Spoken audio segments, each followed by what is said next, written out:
Hi, this is John for Outstanding Poker. I'm back with part 4 of this No Limit 5 series. This is going to be the final part, I think. Yeah, let's get straight into the action again. And I must remember to show a couple of hands that happened after I finished recording as well. I'll show them at the end, towards the end of this video. So yeah, I'm going to be opening another couple of tables, I think, soon. Pretty much now. And yeah, when I'm table selecting, I'm always clicking that players per flop so that the higher percentages are up here, and I'm picking tables at the top of that. And that's pretty much how I table select.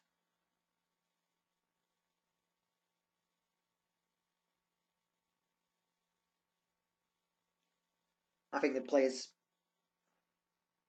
per flop percentages are the most important one when table selecting. Hands per hour too. And then finally I'll look at average pot size, but I think that average pot size can give you a bit of a false impression if there's been like a few all-ins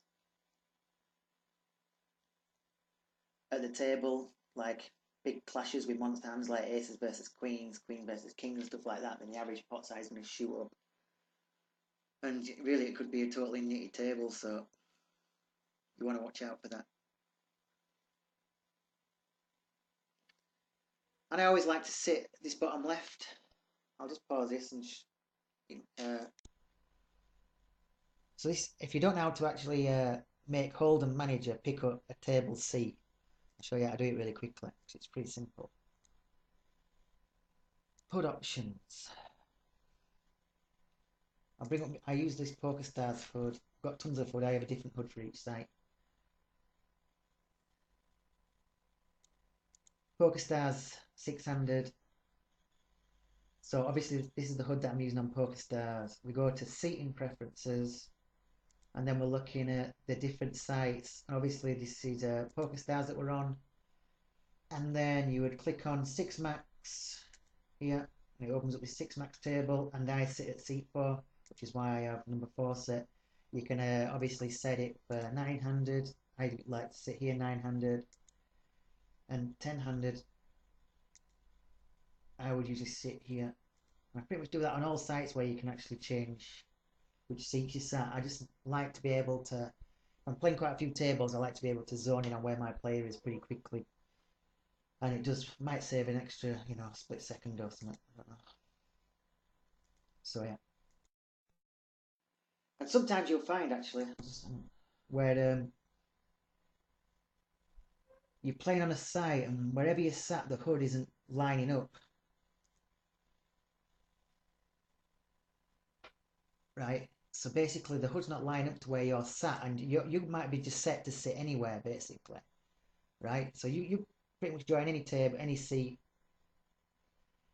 You sit on any seat, any table, and the HUD's not lining up. And the reason for that will usually be that the seating preferences are set wrong. For instance, let's go back to that PokerStars one. 6 max. If I were to now sit down on any place at these tables, the HUD is always going to line up. The hero heads up display is always going to line up to this bottom left hand place here. And that's because obviously this is set. So what you'll find is when the HUD is not actually lining up, then it means that some of these seating preferences will already be preset. And what you need to do is you need to reset it to this dash here. And then when them are all set, when these are all set at the dash, as it were, rather than setting on a number, then that means the HUD will just pick up the hero naturally. Thought I'd throw that out. Okay, back to action. Raised 6s under the gun. This looks like another table that's kind of gone a little bit rubbish, but we've got this tag fish here. So 6s under the gun, pretty marginal. Don't mind folding there, but obviously raising's fine too.